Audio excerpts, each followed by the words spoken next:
네, 안녕하세요. 강용훈 삼촌입니다. 오늘은 사업에 있어서 부동산이 얼마나 연관성이 있고 또 어떻게 활용해야 되는지에 대한 내용을 얘기를 나눠보려고 합니다.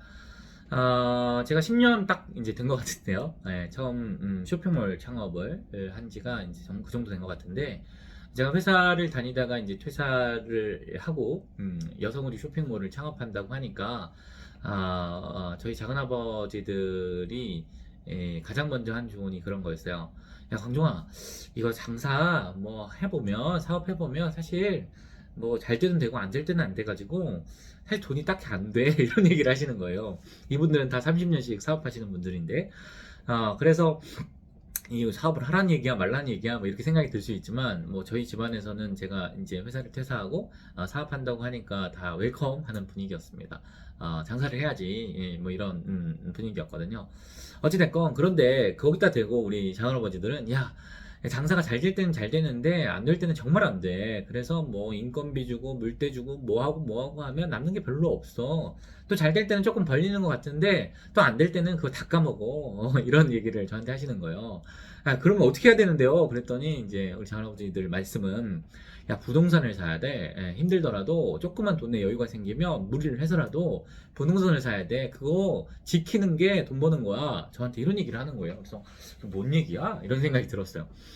그래. 뭐 저도 이제 회사 다녔으니까 장사 잘 될 때 잘 되고 안 될 때 안 되고 잘 된 걸로 안 될 때 커버하고 뭐 이런 것들은 늘상 봐왔던 거기 때문에 그런 건 머릿속으로 이해됐는데, 부동산을 지켜 나가는 게 이자 커버해가지고 그 부동산 지키는 게 결국에는 사업하는 의미야. 이런 얘기는 사실 머릿속에 잘 와닿지 않았거든요.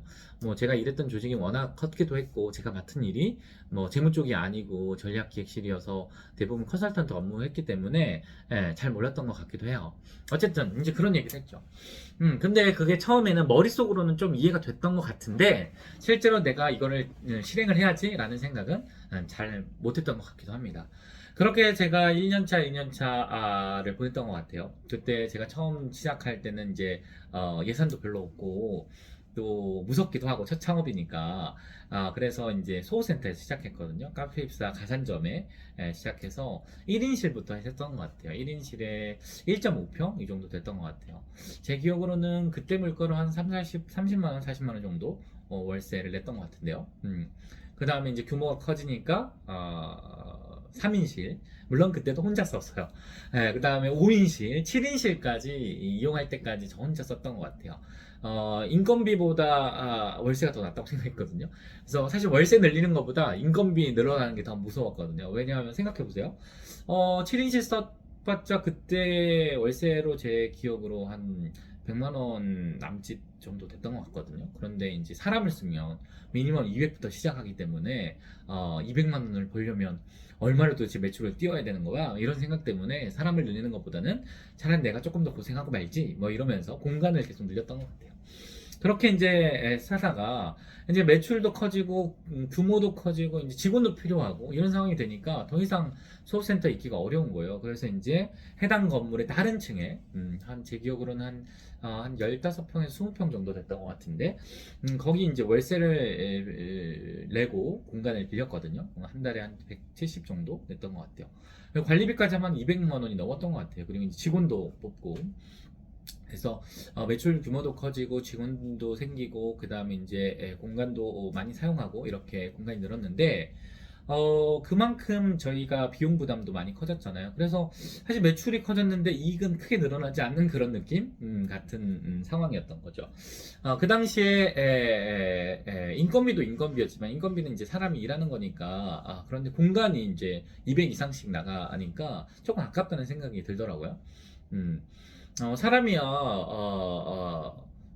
일을 같이 하려면 당연히 있어야 되니까, 이건 뭐 인건비로 내야 된다 생각하지만, 공간은, 물론 이것도 비용이긴 하지만 너무 아까운 거죠. 그래서 1년 끝나고, 저희가, 제가 살고 있던, 고척동으로, 구로에 있는, 상대적으로 저렴하거든요. 그래서 한 40평 정도의 공간으로 갔음에도 불구하고, 훨씬 저렴했어요.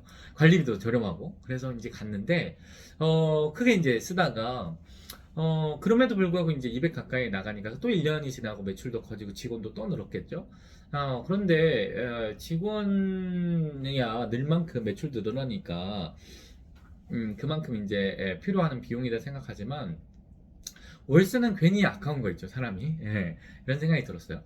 그래서 그 타이밍에 이제 월세, 이 아까운 월세를 어떻게 커버할 수 없을까 이런 생각이 들었는데, 그런 생각이 든 때쯤에 보니까 어, 지식산업센터라는 게 있는 거예요.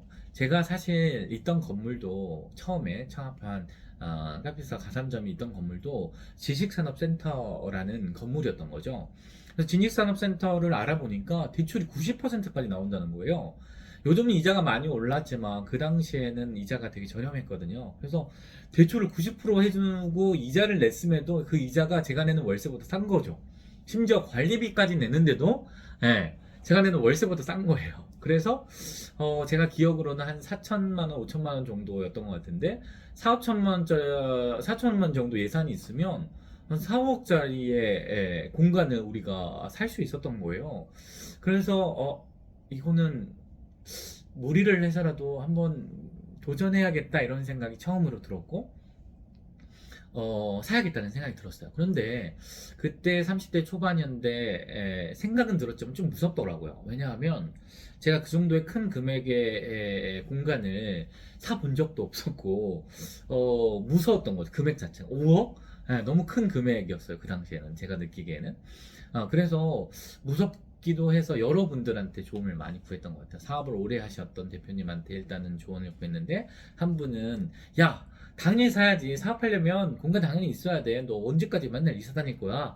이런 게 얘기해 주시는 분이 계셨고, 또 한 분은, 야, 이거 공간을 이사 다니는 거는 좀 불편한 건 있지만, 사업이 잘 될 때는 이자 커버가 문제 없는데, 사업이 안 될 때는 이게 진짜 너를 망하게 하는 지름길이야. 이렇게 조언하시는 분도 있었어요. 실제로 그게 맞거든요. 생각해보면, 우리가 사업이 잘 될 때는 이자 커버가 잘 되기 때문에 오히려 부담이 없이 월세보다 적은 금액으로 공간을 이용할 수 있지만, 사업이 안 될 때는 이자도 감당을 못해서, 또 이게 현금이 잠겨서 주식처럼 수시로 사고 팔 수 있는 게 아니잖아요. 그렇기 때문에 너 사업을 더 이렇게 악의 구렁텅이로 밀어 넣을 수 있는 상황이 벌어져. 그래서 현금을 더 쥐고 있는 게 더 맞는 거야 라고 조언해 주신 분도 있었어요. 사실 어떤 게 정답일 수는 없습니다. 그런데 제 의사결정은 이거였거든요. 내가 사업이 아무리 안 되더라도 그래 월세보다 싼 이자 정도는 감당할 수 있어 이런 생각이 들었거든요. 100만 원이 안 나왔으니까 이자가 월세의 절반도 안 되는데 내가 이걸 감당 못할 리가 없지라고 이제 과감하게 했었죠. 그렇게 이제 이사를 하고 나서 든 생각은 뭐였냐면 사업도 사업이지만 되게 든든한 마음이 들었어요. 마치 이런 거죠. 우리 집 없을 때의 느낌과 집 있을 때의 느낌 차이인 것 같아요. 내가 월세나 전세 살 때와 내가 내 집을 갖고 있을 때 이 든든함이 조금 다른 듯이 사무실도 그랬던 것 같아요. 제 경험에 그 35평의 공간이 저한테 너무나 든든한 공간이었던 것 같아요. 내가 여기서 뭔가를 많이 할 수 있을 것 같은 그런 자신감도 더 생겼던 것 같고요. 또 직원들도 더 뭔가 불안감이 없어졌다고 할까? 회사에 대한 확신이 더 생겼다고 할까? 이런 마음이 좀 들었던 것 같기도 하고요. 또 건물도 훨씬 좋잖아요. 30층짜리 빌딩의 어떤 공간이었기 때문에 훨씬 직원들도 잘 구해지고 또 같이 일하는 직원들도 또 확신이 더 있었던 것 같아요. 그렇게 저희가 한 1년 반 정도 살고 또 규모가 더 커지면서 창고 공간이 필요하니까 또 창고도 매입하게 되고 이렇게 하나하나 이제 늘려가게 됐는데요. 사업이 늘상 잘 되지 않고 또 위축되는 기간도 있죠. 코로나도 이번에 왔었잖아요. 그럼에도 불구하고 사실은 이 공간들이 저희에게 준 확신과 그리고 안정감은 아주 컸고요. 또 게다가 사업이 위축되고 매출 규모가 조금 축소되더라도 그 사이에 물가가 상승했잖아요. 그래서 저희가 매입했던 금액이 거의 뭐 2배수에 가깝게 평당가가 상승을 한 상태입니다. 그러니까 이자는 그대로 규모이지만 매매 금액은 아주 많이 커진 상태이죠. 그래서 저는 이런 느낌이 들었어요. 내가 처음 창업을 시작했을 때 우리 작은아버지들이 준 조언이 이런 거였구나.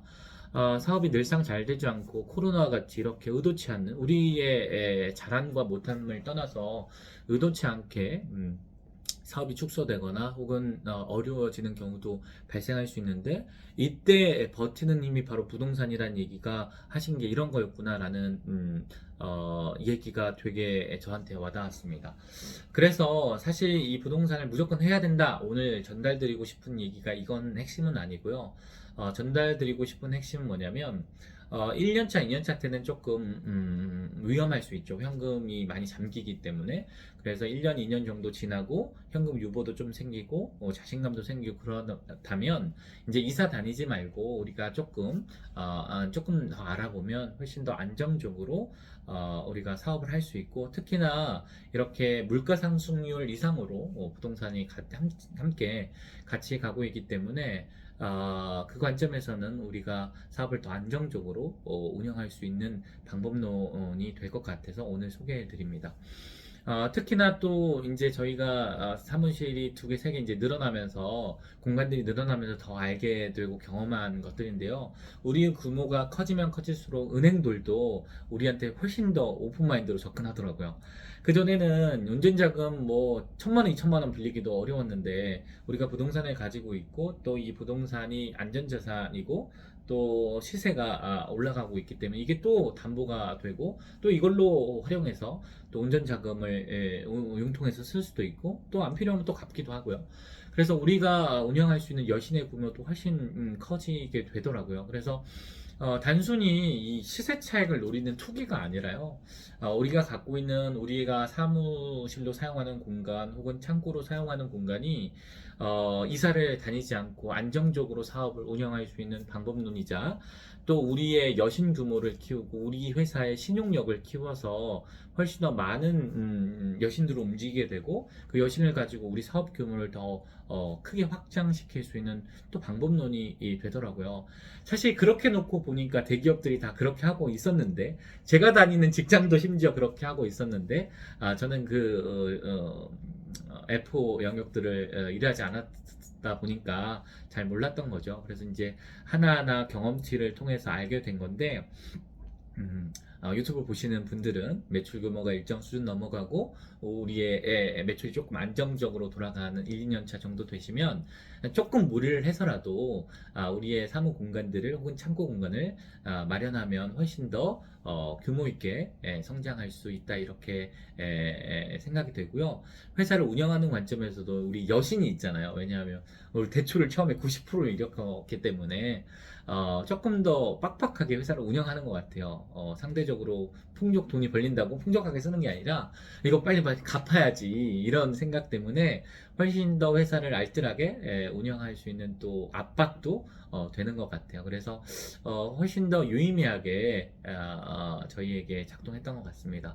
그래서 제가 오늘 드리는 내용을 투기를 하자는 게 아니고요. 우리가 기업을 운영하고 회사를 운영하고 장사를 하는 관점에서 사무 공간, 그리고 여신을 움직이는 방법론, 그리고 규모를 빠르게 성장하는 영역에 있어서 부동산이라는 영역은 아주 중요한 도구로 활용될 수 있기 때문에, 그런 관점을 조금 가질 필요가 있다, 이렇게 이해하셨으면 좋겠어서 이 내용을 공유드립니다.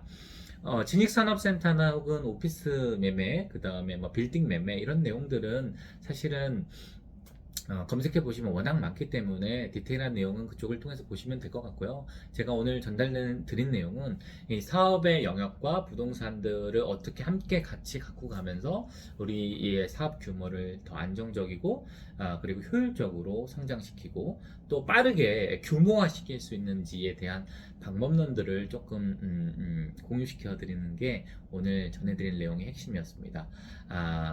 도움이 되셨으면 좋겠고요. 올 한 해도 성장하는 한 해가 되시기를 기원 드리겠습니다. 올해부터는 조금 더 자주 좋은 내용들로 여러분을 만나도록 할게요. 네, 다음에 또 뵐게요. 고맙습니다.